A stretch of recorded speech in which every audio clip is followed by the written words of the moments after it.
Hi friends, பிஎஃப்ல மெம்பராக இருக்கக்கூடிய எல்லாருக்கும் ஒரு மகிழ்ச்சியான செய்தி அப்படின்னு சொல்லலாம். அதாவது இபிஎஃப்ஓ தரப்புல இருந்து புதுசாக ஒரு சர்க்குலர் ஒன்று வெளியிட்டிருக்காங்க. இந்த சர்க்குலர் அப்படிங்கிறது என்னன்னு கேட்டிங்கன்னா, ஒரு ஸ்டாண்டர்ட் ஆப்ரேட்டிங் ப்ரொசீஜர் வந்து புதுசாக கொண்டு வந்திருக்காங்க. ஆன்லைன் மூலமாக ஒரு ஃபெசிலிட்டி வந்து கொண்டு வந்திருக்காங்க. இது வந்து பிஎஃப்ல மெம்பராக இருக்கக்கூடிய எல்லாருக்குமே கண்டிப்பாக ரொம்ப பயனுள்ளதாக இருக்கும். குறிப்பாக உங்களுடைய மெம்பர் ஐடி, அதாவது பிஎஃப் அக்கௌண்ட் வந்து டீஆக்டிவேட் பண்ணியிருந்தாலோ அல்லது உங்களுடைய யூஏஎன் நம்பர் வந்து டீஆக்டிவேட் பண்ணியிருந்தாலோ சுலபமாக நீங்கள் ஆக்டிவேட் பண்ணுறதுக்கான ஒரு வழிமுறைகள் வந்து கொண்டு வந்திருக்கிறாங்க. அதே மாதிரி தான் ஒரு எஸ்டாப்ளிஷ்மெண்ட் ஐடி, அதாவது கம்பெனியினுடைய எஸ்டாப்ளிஷ்மெண்ட் ஐடி அப்படின்னு சொல்லுவோம். ஸோ அந்த எஸ்டாப்ளிஷ்மெண்ட் ஐடி வந்து டீஆக்டிவேட் ஆயிருந்தாலும் சுலபமாக நீங்கள் ஆக்டிவேட் பண்ணுறதுக்கு ஒரு ஆன்லைன் மூலமாக ஒரு ஃபெசிலிட்டி கொண்டு வந்து அதற்கான வழிமுறைகள்லாம் என்னென்ன ஒரு ஸ்டாண்டர்ட் ஆப்ரேட்டிங் ப்ரொசீஜர் வந்து கொண்டு வந்திருக்காங்க. ஸோ இதை பற்றி தான் நம்ம இந்த வீடியோவில் வந்து முழுசாக பார்க்க போகிறோம். கட்டாயம் பிஎஃப்ல மெம்பராக இருக்கக்கூடிய எல்லாருமே இந்த வீடியோ நிறைய பேருக்கு ஷேர் பண்ணிவிடுங்க. ஓகே, இதான் வந்து இந்த எஸ்ஓபிக்கான பிடிஎஃப் லிங்க் நான் டிஸ்கிரிப்ஷனில் கொடுத்துட்றேன். ஸோ தேவைப்படுறாங்க கிளிக் பண்ணி இந்த எஸ்ஓபியில் என்ன கொடுத்துருக்காங்க அப்படிங்கிறத ஃபுல்லாகவே நீங்கள் ரீட் பண்ணி பார்த்துக்கலாம். அதாவது சப்ஜெக்ட் பாருங்கள், வெளியிட்ட தேதி வந்து 22/12/2023. Standard operating procedure for freezing or defreezing the member ID, UAN அல்லது எஸ்டாப்ளிஷ்மெண்ட். அதாவது ஃப்ரீசிங் அப்படின்னா உங்களுடைய பிஎஃப் அக்கௌண்ட் வந்து டீஆக்டிவேட் பண்ணியிருப்பாங்க. அந்த டீஆக்டிவேட் அப்படிங்கிறது தான் ஃப்ரீசிங் அப்படின்னு சொல்லுவாங்க. என்னென்ன காரணத்துக்காகலாம் டீஆக்டிவேட் பண்ணுவாங்க அப்படிங்கிறது கீழே கொடுத்துருப்பாங்க. டீஃப்ரீசிங் அப்படின்னா மறுபடியும் நீங்கள் வந்து ஆன்லைன் மூலமாக ஒரு ரெக்வஸ்ட் போட்டு அந்த மெம்பர் ஐடியாக இருக்கட்டும், யூஏஎன் நம்பராக இருக்கட்டும், அதை வந்து ஆக்டிவேட் பண்ணுறது. இப்போ நிறைய பேருக்கு பார்த்தீங்கன்னா ரொம்ப நாளைக்கு முன்னாடி இருந்தால் அந்த பிஎஃப் மெம்பர் ஐடி வந்து இப்போ இருக்கக்கூடிய யூஏஎன் நம்பரால் உங்களால் லிங்க் பண்ண வந்து முடியாது. அதுக்கான ஆப்ஷன் வந்து இல்லாமல் இருந்திருக்கலாம். ஒன்று வந்து டேட் ஆஃப் பர்த் மிஸ் ஆகிருக்கலாம், அல்லது நேம் ஏதாவது தப்பாக இருந்திருக்கலாம். ஸோ இந்த மாதிரி பார்த்தீங்கன்னா டீஆக்டிவேட்டில் இருக்கும் அந்த பழைய பிஎஃப் மெம்பர் ஐடி. அதை நீங்கள் இப்போ ஆக்டிவேட் பண்ணிவிட்டு இப்போ இருக்கக்கூடிய யூஏஎன் கூட லிங்க் பண்ணுறதுக்கு இந்த எஸ்ஓபி பார்த்தீங்கன்னா ரொம்பவே ஹெல்ப்ஃபுல்லாக இருக்கும். அண்ட் இந்த ஆன்லைன் ஃபெசிலிட்டி வந்து எப்போ வருது அப்படிங்கிற தகவல் எல்லாமே இதில் கொடுத்துருக்காங்க. ஒன் பை ஒன்னாக பார்க்கலாம். இப்போது கீழே அப்படியே ஸ்க்ரோல் டவுன் பண்ணிட்டு இருந்தாங்க. இந்த இடத்துல பாருங்கள், ஒரு கண்டென்ட்ஸ் வந்து கொடுத்துருப்பாங்க. ஸோ பர்பஸ் என்ன, இன்ட்ரோடக்ஷன் என்ன, டெஃபினேஷன் என்ன, ஸ்பெசிஃபிக் ப்ரொசீஜர்லாம் என்ன சொல்லுது. ஸோ இதில் இருக்கக்கூடிய எல்லா தகவலும் நம்ம அப்படியே முழுசாக பார்க்க போகிறது கிடையாது. அப்படி பார்த்தோம் அப்படின்னா நம்மளுக்கு ரொம்ப டைம் ஆகும். ஸோ ஸ்பெசிஃபிக்காக நமக்கு என்ன தேவை அப்படிங்கிற தகவல் மட்டும் நான் உங்களுக்கு ஷேர் பண்ணுறேன். அப்படியே கீழே ஸ்க்ரோல் டவுன் பண்ணிட்டு வந்தோம்னா ஃபஸ்ட்டு வந்து இன்ட்ரோடக்ஷன் எல்லாமே கொடுத்துருப்பாங்க. எதுக்காக இந்த இது வந்து கொண்டு வந்திருக்கோம் அப்படின்னா, அதாவது உங்களுடைய பிஎஃப் மெம்பர் ஐடி வந்து டீஆக்டிவேட், அதாவது ரொம்ப நாளாக வந்து யூஸ் ஆகாமல் டீஆக்டிவேட் பண்ணப்பட்டிருக்கு, அல்லது அதில் ஒரு ப்ராப்ளண்ட் ஆக்டிவிட்டி வந்து நடந்திருக்குது. வேறு ஒருத்தருடைய கேஒய்சி வச்சு உங்களுடைய பிஎஃப் அக்கௌண்ட் வந்து பணம் வித்ட்ரா பண்ணுறதுக்கு ட்ரை பண்ணியிருக்காங்க, அல்லது ஆன்லைன் மூலமாக ஒரு சேவிங்ஸ்லேருந்து இன்னொரு சேவிங்ஸ் அக்கௌண்ட்டுக்கு வந்து பணம் ட்ரான்ஸ்ஃபர் பண்ணப்பட்டிருக்கு அப்படின்னா இதை வந்து ஃப்ரீஸ் பண்ணி வச்சுருவாங்க. உங்களுடைய மெம்பர் ஐடியாக இருக்கட்டும் அல்லது யூஎனாக இருக்கட்டும், அதை வந்து டீஆக்டிவேட் பண்ணி வச்சுருவாங்க. ஸோ அதை தான் அதில் சொல்கிறாங்க. ஸோ அப்படியே வந்து டீஆக்டிவேட் பண்ணுறதுக்கு பேர் தான் ஃப்ரீஸ் அப்படின்னு சொல்கிறாங்க. அடுத்தபடியாக கீழே அப்படியே ஸ்க்ரோல் பண்ணிட்டு வந்தோம்னா டெஃபினிஷன்ஸ் வந்து கொடுத்துருப்பாங்க. இந்த ஃப்ரீஸை பொறுத்த வரைக்கும் மொத்தம் 3 கேட்டகரியாக வந்து பிரிச்சிருக்கிறாங்க. Category A, category B, category C. So இதில் அந்த கேட்டகரி ஏ அப்படிங்கிறது என்னென்னா, that are identified and communicated by head office from time to time. இப்போ உங்களுடைய பிஎஃப் மெம்பரில் யாராவது வந்து உங்களுடைய யூஏஎன் வந்து தப்பாக வந்து ஓப்பன் பண்ண முயற்சிக்கிறாங்க அப்படின்னா அதை நீங்கள் டைம்லியாக இன்ஃபார்ம் பண்ணுறது வந்து கேட்டகரி ஏ. அதே கேட்டகரி பி அப்படிங்கிறது என்னென்னு பாருங்கள். Then there is a attempt or any fraudulent withdrawal either in the form of transfer or settlement to anybody other than the genuine member, including the change of member profile or KYC details. உங்களுடைய PF அக்கௌண்ட்டில் member profile details ஏதாவது change பண்ணுறேன்னு நினைக்கிறாங்க, அல்லது KYC details ஏதாவது change பண்ணுறதுக்கு வேறு ஏதாவது ட்ரை பண்ணுறாங்க அப்படிங்கும்போது அது வந்து கேட்டகரி பியில் கொண்டு வந்துடுவாங்க. கேட்டகரி சி அப்படின்னு பார்த்தீங்கன்னா விடிஆர் ஸ்பெஷல் அண்ட் விடிஆர் ட்ரான்ஸ்ஃபர் அப்படின்னு சொல்லுவாங்க. Appendix C. விடிஆர் அப்படின்னா வாலண்டரி டெபாசிட் ரெசிப்ட் அப்படின்னு சொல்லுவோம். அதாவது உங்களுடைய பிஎஃப் அக்கௌண்ட்லேருந்து வேறு ஒரு பேங்க் சேவிங்ஸ் அக்கௌண்ட்டுக்கு வந்து யாராவது ட்ரான்ஸ்ஃபர் பண்ணுறதுக்கு முயற்சிக்கிறாங்க அப்படின்னா அது வந்து விடிஆர் ட்ரான்ஸ்ஃபர்ஸ் அப்படின்னு சொல்லுவாங்க. ஸோ அந்த மாதிரி யாராவது வந்து ஒரு இஷ்யூ க்ரியேட் பண்ணுறாங்க அப்படின்னா அது வந்து கேட்டகரி சியில் வந்துடும். ஓகேங்களா? ஸோ இப்போது ஃப்ரீசிங் அப்படிங்கிறது என்னென்னா, ஃப்ரீசிங் பண்ணிட்டாங்க அப்படின்னா உங்களால் இதெல்லாம் பண்ண முடியாது அப்படின்னு கீழே கொடுத்துருப்பாங்க. ஸோ ஒரு அக்கௌண்ட் வந்து ஃப்ரீசிங் பண்ணாங்கன்னா கீழே இந்த 5-6 ஆப்ரேஷன்ஸ் இருக்குது பார்த்தீங்களா. ஸோ இதை வந்து டெம்பரரியாக டிசேபிள் பண்ணியிருப்பாங்க. எதுனா ஒன்று வந்து டெம்பரரியாக டிசேபிள் பண்ணுவாங்க. ஒன்று login to the unified portal, அதாவது உங்களுடைய மெம்பர் போர்ட்டலில் நீங்கள் லாகின் பண்ண முடியாமல் போகலாம், அல்லது புதுசாக யூஏஎன் நம்பரோ அல்லது ஒரு மெம்பர் ஐடியை வந்து லிங்க் பண்ண முடியாமல் கூட போகலாம். இதுதான் இந்த வேர்டு தான் நம்ம எல்லோரும் கவனிக்க வேண்டியது. So are linking of MID to a pre existing UAN. உங்களுடைய யூஏஎன் அக்கௌண்ட் கூட வேறு ஒரு மெம்பர் ஐடியை லிங்க் பண்ண முடியாமல் போகலாம். இன்க்ளூடிங் உங்களோட டீட்டெயில்ஸ் எல்லாமே கரெக்டாக இருந்தாலும் அந்த மெம்பர் ஐடி வந்து உங்களால் யூஏஎனில் லிங்க் பண்ண முடியாமல் போகலாம். இந்த மாதிரி லிங்க் பண்ண முடியாமல் இருந்ததுன்னா உங்களுடைய பிஎஃப் அக்கௌண்ட் வந்து ஃப்ரீஸ் பண்ணிட்டாங்க அப்படின்னு அர்த்தம். அதை வந்து நீங்கள் ஆக்டிவேட் பண்ணி ஆகணும். அல்லது இந்த இடத்துல பாருங்கள், any addition or change in member profile or KYC or employee digital signature. Employee digital சிக்னேச்சருங்கிறது வந்து எஸ்டாப்ளிஷ்மெண்ட் ஃப்ராட்லண்ட் ஆக்டிவிட்டியில் வரும். அடுத்தபடியாக any deposit through appendix C அல்லது விடிஆர் ஸ்பெஷல் நான் சொன்னது வாலண்டியர் டெபாசிட் ரெசிப்ட், அல்லது any settlement of claims or transfer of funds or withdrawals, registration of new establishment based on the same PAN or GSTN etcetera. So ஏற்கனவே register பண்ணியிருப்பாங்க, மறுபடியும் அதே PAN card அல்ல GST நம்பரை use பண்ணி புதுசாக வந்து ஒரு எஸ்டாப்ளிஷ்மெண்ட் ஐடி க்ரியேட் பண்ணுறது. ஸோ இந்த மாதிரிலாம் இருந்தது அப்படின்னா உங்களுடைய அக்கௌண்ட் வந்து ஃப்ரீஸ் பண்ணியிருப்பாங்க. அந்த மாதிரி ப்ராசஸ்லாம் நீங்கள் பண்ண முடியாது. ஓகேங்களா? அதே மாதிரி any settlement of claims transfer of funds or withdrawals அப்படின்னா ஃப்ரீஸ் பண்ண அக்கௌண்ட்டில் இருந்து நீங்கள் ட்ரான்ஸ்ஃபர் எதுவும் பண்ண முடியாது, கிளைம் பண்ண முடியாது, வித்ட்ராவல் பண்ண முடியாது. இப்போது டீஃப்ரீசிங் அப்படின்னா என்னென்னா refers to restoring the frozen operations. அதாவது டீஆக்டிவேட் பண்ண அந்த பிஎஃப் அக்கௌண்ட்டை ஆக்டிவேட் பண்ணுறதுக்கு பேர் தான் டீஃப்ரீசிங் அப்படின்னு சொல்கிறாங்க. ஏஓ அப்படின்னா ஆத்தரைசிங் ஆஃபீஸர்ஸ். இப்போ ஒரு அக்கௌண்ட் வந்து ஃப்ரீஸ் பண்ணுறதுக்கு எந்தெந்த ஆஃபீஸருக்குலாம் ஆத்தரைஸ் இருக்குது அப்படிங்கிற லிஸ்ட் இதில் கொடுத்துருப்பாங்க. இது நமக்கு தேவை கிடையாது.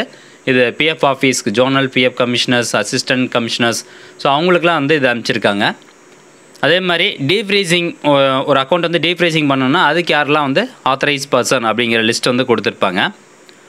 இப்போது அப்படியே கீழே அப்படியே ஸ்க்ரோல் டவுன் பண்ணிட்டு வந்தோம்னா இன்கேஸ் உங்களுடைய அக்கௌண்ட் வந்து ஃப்ரீஸ் பண்ணுறாங்க அப்படிங்கும்போது அதை நம்மளுக்கு இன்ஃபார்ம் பண்ணுறதுக்கு 2 மெத்தட் மூலமாக இன்ஃபார்ம் பண்ணுவாங்க. இங்கே பாருங்கள், information to the member will be provided through 2 modes.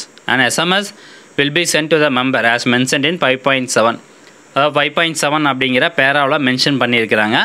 In case உங்களுடைய பிஎஃப் அக்கௌண்ட்டோ அல்லது யூஏஎன் நம்பரோ ஃப்ரீஸ் பண்ணிட்டாங்க அப்படின்னா அதுக்கு ஒரு எஸ்எம்எஸ் உங்களுக்கு அனுப்பி ஆகணும். அது எந்த மாடலில் எந்த மோடில் அனுப்புவாங்க அப்படிங்கிறத சொல்லியிருக்காங்க. அல்லது a message on the unified portal should be pop-up when the member access the login.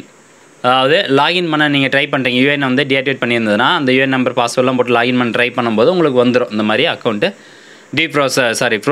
Freeze ஆகிருக்கு, அல்லது பிஎஃப் மெம்பர் வந்து ஐடி ஓப்பன் பண்ணும்போது அக்கௌண்ட் ஃப்ரீஸ் ஆகிருக்கு அப்படிங்கிற ஒரு இன்ஃபர்மேஷன் ஆன்லைனில் அந்த மெம்பர் போர்ட்டலில் உங்களுக்கு டிஸ்ப்ளே பண்ணுவாங்க. ஸோ 2 விதமாக டிஸ்ப்ளே பண்ணுவாங்க. ஒன்று எஸ்எம்எஸ், இன்னொன்று நீங்கள் ஆன்லைன் போர்ட்டலில் லாகின் பண்ணும்போது டிஸ்ப்ளே பண்ணுவாங்க. இந்த டியூரேஷன் ஆஃப் ஃப்ரீசிங் அப்படின்னு கொடுத்துருக்காங்க பாருங்கள். அதாவது நார்மலாக ஒரு ஃப்ரீஸ் பண்ண அக்கௌண்ட் வந்து 30 நாளைக்கு மேலே எக்ஸீட் ஆகக்கூடாது, 30 நாளைக்கு மேலே அந்த பிஎஃப் அக்கௌண்ட்டோ யூஏஎன் நம்பரோ வந்து ஃப்ரீஸ் ஆகி இருக்கக்கூடாது அப்படின்னு சொல்லியிருக்கிறாங்க. when there is a confirmation of the fraud, அதாவது அந்த ஃப்ராட் ஆக்டிவிட்டி நடந்திருக்கு அப்படிங்கிற கன்ஃபர்மேஷன் இருந்துச்சு அப்படின்னா அது 30 நாளைக்கு மேலே இருந்தாலும் ஃப்ரீஸ் ஆகி இருக்கலாம், அது தப்பு இல்லை. பட் அது வந்து ஃப்ராட் ஆக்டிவிட்டி கிடையாது அப்படிங்கிற கன்ஃபர்மேஷன் வராதுக்கு முன்னாடி 30 நாள் வரைக்கும் தான் அது ஃப்ரீஸில் இருக்கணும் அப்படின்னு சொல்லியிருக்கிறாங்க. அதுக்குள்ளே என்னென்ன ஆக்டிவிட்டீஸ்லாம் நம்ம எடுத்தாகணும் அப்படின்னு பாருங்கள். On receipt of the information of the freezing, அதாவது உங்களுடைய பிஎஃப் அக்கௌண்ட்டு டீஆக்டிவேட் பண்ணப்பட்டிருக்கு அப்படிங்கிற தகவல் உங்களுக்கு கிடைச்ச உடனே நீங்கள் என்ன பண்ணணும், இபிஎஃப் ஐஜிஎம்எஸ் போர்ட்டலில் போய்ட்டு கிரீவன்ஸ் ஃபைல் பண்ணணும். ஸோ அதற்கான தனியாக ஒரு ஆப்ஷன் கொண்டு வந்திருக்காங்க, அதை பற்றி சொல்கிறேன். கொண்டு வர போகிறாங்க, அதை பற்றியும் சொல்லிடுறேன். இப்போது மெம்பர் ஐடியா இருந்தது அப்படின்னா 15 நாட்குள்ளார உங்களுடைய கிரீவியன்ஸ் ஃபைல் பண்ண அந்த 15 நாட்களுக்குள்ளார அதை டீஃப்ரீஸ் பண்ணி ஆகணும், வெரிஃபிகேஷன் பண்ணி டீஃப்ரீஸ் பண்ணி ஆகணும். அல்லது ஃப்ராட்லண்ட் ஆக்டிவிட்டீஸ் நடந்திருக்கு அப்படின்னா அந்த டேட் வந்து எக்ஸ்டெண்ட் ஆகலாம். ஓகேங்களா? அதே மாதிரி யூஏஎன் நம்பராக இருந்தால் அதுக்கும் வந்து 15 நாள், எஸ்டாப்ளிஷ்மெண்ட்டுக்கு மட்டும் தான் 30 நாள் கொடுத்துருக்காங்க. எல்லா கேட்டகரிக்கும் பார்த்தீங்கன்னா 15 நாள் தான் வந்து கொடுத்துருக்குறாங்க. அதே மாதிரி extension of the freeze duration, இப்போது ஃப்ரீஸ் டியூரேஷன் வந்து எக்ஸ்டென்ஷன் பண்ணணும் அப்படின்னு நினைக்கிறாங்க பார்த்தீங்களா, அதாவது கன்ஃபர்மேஷன் பண்ண முடியல அவங்களால, அது வந்து ஃப்ராட்லண்ட் ஆக்டிவிட்டி நடந்திருக்கா அல்லது மெம்பர் சைட்லேருந்து ஒரு ரெஸ்பான்ஸ் வரல அப்படிங்கும்போது அந்த டியூரேஷன் வந்து எக்ஸ்டெண்ட் பண்ணுவாங்க. ஃபர்தராக ஒரு 14 நாள் வரைக்கும் எக்ஸ்டெண்ட் பண்ணுவாங்க. இன்கேஸ் அந்த 14 நாள்லேயும் உங்களுக்கு கன்ஃபர்மேஷன் கிடைக்கல அப்படின்னா கட்டாயம் அந்த அக்கௌண்ட்டை வந்து டீஆக்டிவேட் பண்ணி வச்சுருவாங்க. அதுக்கப்புறம் மறுபடியும் நம்ம இபிஎஃப் ஐஜிஎம்எஸ் போர்ட்டலில் போய்ட்டு கிரீவன்ஸ் ஃபைல் பண்ணி தான் ஆக்டிவேட் பண்ணுற மாதிரி இருக்கும். ஓகே, இப்போது அந்த மெசேஜ் ஃபார்மேட் வந்து எப்படி இருக்கும் அப்படின்னு நான் சொல்லிடுறேன். இந்த இடத்துல பாருங்கள், இன்கேஸ் உங்களுடைய மெம்பர் ஐடியா பிஎஃப் அக்கௌண்ட்டையோ அல்லது யூஎன் நம்பரையோ வந்து ஃப்ரீஸ் பண்ணிட்டாங்க, டீஆக்டிவேட் பண்ணிட்டாங்க அப்படின்னா உங்களுக்கு இந்த மாதிரி ஒரு மெசேஜ் வரும். யுவர் மெம்பர் ஐடி அப்படின்னு போட்டு அந்த PF account number is frozen, please file a request for defreezing in the EPF IGMS portal under the category MID UN establishment is disabled. இந்த மாதிரி ஒரு எஸ்எம்எஸ் வந்துச்சு அப்படின்னா உடனே நீங்கள் போயிட்டு இபிஎஃப் ஐஜிஎம்எஸ் போர்ட்டலில் ஒரு கேட்டகரி வந்து ஃபைல் பண்ணி ஆகணும். அவங்க வந்து ஒரு சில டாக்குமெண்ட்ஸ் கேட்பாங்க. ஃபர்தராக அந்த டாக்குமெண்ட்ஸ்லாம் கொடுத்தீங்க அப்படின்னா உங்களுடைய அக்கௌண்ட்டை ஆக்டிவேட் பண்ணி விட்டுருவாங்க. இன்கேஸ் அக்கௌண்ட் ஆக்டிவேட் பண்ணிட்டாங்க அப்படின்னா அதுக்கும் உங்களுக்கு எஸ்எம்எஸ் வரும். இந்த மாதிரி on completion of verification your MID is defrozen with immediate effect. Inconvenience caused is regretted அப்படின்னு போட்டு ஒரு எஸ்எம்எஸ் வந்து அனுப்புவாங்க ஆக்டிவேட் பண்ணதுக்கப்புறமா. அதே மாதிரி தான் யூஏஎனுக்கும் எஸ்டாப்ளிஷ்மெண்ட்டுக்கும் இந்த மாதிரி கொடுத்துருக்குறாங்க. தென் அடுத்தபடியாக இந்த இபிஎஃப் ஐஜிஎம்எஸ் போர்ட்டலில் அந்த ஆப்ஷன் எங்கே வரும் அப்படின்னு சொல்லிடுறேன். Once EPF IGMS portal login பண்ணி இந்த ரெஜிஸ்டர் கிரீவன்ஸ் அப்படிங்கிறதுக்குள்ளே போனோன்னே உங்களுக்கு இந்த மாதிரி ஒரு வந்து கேட்கும். ஸோ பர்டிகுலராக அந்த எந்த பிஎஃப் அக்கௌண்ட் நம்பரை ஆக்டிவேட் பண்ணி டீஆக்டிவேட் பண்ணி வச்சுருக்காங்களோ அந்த பிஎஃப் அக்கௌண்ட் நம்பரை செலக்ட் பண்ணணுன்னா இந்த மாதிரி ஒரு பேஜ் ஓப்பன் ஆகும். இன்கேஸ் வந்து நீங்கள் இந்த இதில் காமிக்கக்கூடிய பிஎஃப் அக்கௌண்ட் நம்பர் கிடையாது, வேறு ஒரு பிஎஃப் அக்கௌண்ட் நம்பரை நான் ஆக்டிவேட் பண்ணணும் அப்படின்னா அதர்ஸ் அப்படின்னு ஒரு ஆப்ஷன் இருக்கும். அதை கிளிக் பண்ணோன்னா உங்களுக்கு இந்த மாதிரி ஒரு பேஜ் வரும். இதில் போய்ட்டு பிஎஃப் அக்கௌண்ட் நம்பர் செலக்ட் பண்ணிக்கோங்க. அடுத்தபடியாக கிரீவியன்ஸ் ரிலேட்டட் டு அப்படின்னு இருக்கும். இதில் பிஎஃப் ஆஃபீஸ் அப்படிங்கிற ஆப்ஷன் செலக்ட் பண்ணுங்கள். தென் நெக்ஸ்ட்டு கிரீவியன்ஸ் கேட்டகரியில் வந்து பார்த்தீங்கன்னா இன்னும் அந்த கேட்டகரி அப்டேட் பண்ணல, அது விரைவில் வந்து அப்டேட் பண்ணுவாங்க. இந்த எஸ்ஓபி இப்போ தான் வந்து கொண்டு வந்திருக்காங்க, ரிலீஸ் பண்ணியிருக்காங்க.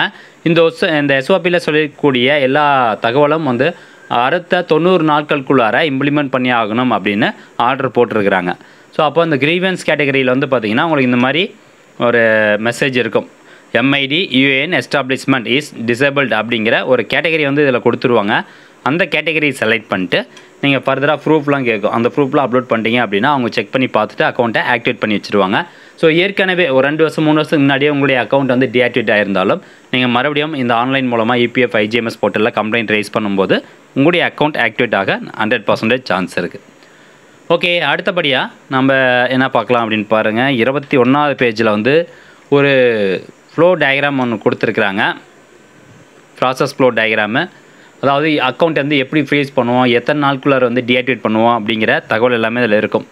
ஃபஸ்ட்டு சஸ்பீசியஸ் ஆக்டிவிட்டி டிடெக்டட் இன் உங்களுடைய பிஎஃப் அக்கௌண்ட்லேயோ அல்லது யூஎன் நம்பர்லேயோ எதனா ஒரு ஆக்டிவிட்டி வந்து டிடெக்ட் ஆகுது, ஃப்ராட் ஆக்டிவிட்டி டிடெக்ட் ஆகுது அப்படின்னா அதை வந்து இன்ஃபர்மேஷன் ஹெட் ஆஃபீஸ்லேயோ அல்லது ஜோனல் ஆஃபீஸோ அல்லது ரீஜனல் ஆஃபீஸ்க்கோ தெரிய வருது அப்படிங்கும்போது அதை கிளாஸிஃபிகேஷன் பண்ணுவாங்க. கேட்டகரி ஏவா பியா சியா, அதாவது உங்கள் கேஒய்சியில் தப்பு நடந்திருக்குன்னா கேட்டகரி பி, ஆன்லைன் மூலமாக ட்ரான்ஸ்ஃபர் பண்ணுறதுக்கு தப்பு நடக்குது அப்படின்னா கேட்டகரி சி.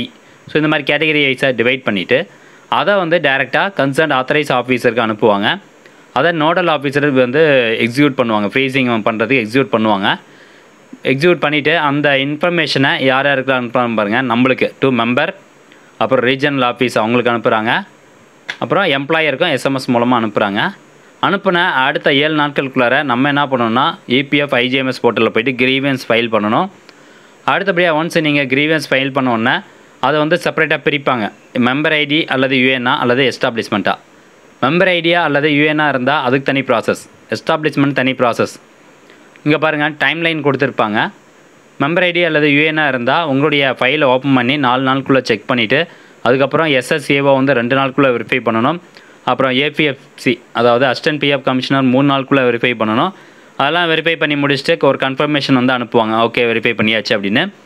அந்த வெரிஃபிகேஷனில் இந்த கம்ப்ளைண்ட் இருக்குது பார்த்தீங்களா. So whether verification complete in time அப்படின்னா எஸ் அப்படின்னு போகும். ஸோ அந்த டைம் அந்த 15 நாட்களுக்குள்ளார கம்ப்ளீட் பண்ணிட்டாங்கன்னா எஸ் அப்படிங்கிறதுல போகும். இன்கேஸ் நோ அப்படின்னா ஃபர்தராக ஒரு 14 நாள் வந்து எக்ஸ்டெண்ட் பண்ணுவாங்க. ஓகேங்களா. ஸோ இப்போது டைம் லைனுக்குள்ளே கம்ப்ளீட் பண்ணிட்டாங்க அப்படின்னா எஸ்ஸில் போயிட்டு அதை வந்து ஃபவுண்ட் ஜென்யூன், ஓகே இது வந்து கரெக்டு தான் அப்படின்னா இங்கே பாருங்கள் டைரெக்டாக அடுத்த ப்ராசஸ் போகுது. இல்லை ஃபவுண்டு ஃப்ராட்லண்ட் ஆக்டிவிட்டி அப்படின்னா ஆக்ஷன்ஸ் வந்து ஃபாலோ பண்ணுறாங்க. மீன்ஸ் என்னென்னா அக்கௌண்ட்டை ஃப்ரீஸ் பண்ணுறாங்க. ஓகே இது வந்து ஃபவுண்ட் ஜென்யூன் அப்படின்னா மறுபடியும் ஏஓ ஆத்தரைஸ் ஆஃபீஸருக்கு வந்து இன்ஃபர்மேஷன் போகும். அவங்க வந்து இன்டிமேஷன் ஆஃப் ஃப்ரீசிங் டீஃப்ரீசிங் வந்து பண்ணி விட்ருவாங்க. பண்ணிவிட்டு எம்ப்ளாயருக்கு வந்து எஸ்எம்எஸ் அனுப்பிச்சி விட்ருவாங்க. ஓகேங்களா. ஸோ இவ்வளோ தான்.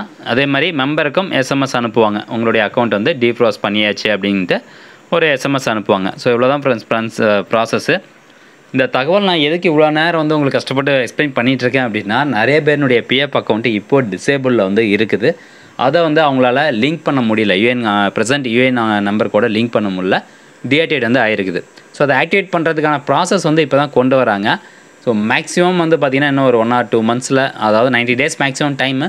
ஸோ முடிஞ்ச அளவுக்கு வந்து 2 monthஸில் உங்களுக்கு கொண்டு வந்துடுறாங்க. அதுக்கப்புறமா உங்களுடைய பழைய பிஎஃப் அக்கௌண்ட் நம்பரை லிங்க் பண்ணி நீங்கள் ஆக்டிவேட் பண்ணதுக்கப்புறம் அமௌண்ட்டை வித்ட்ராவல் பண்ணிக்கலாம். ஸோ இந்த தகவல் முடிஞ்சாலும் நிறைய பேர் ஷேர் பண்ணி விடுங்க. மீண்டும் அடுத்த ஒரு நல்ல பதிவில் சந்திக்கலாம். நன்றி, வணக்கம்.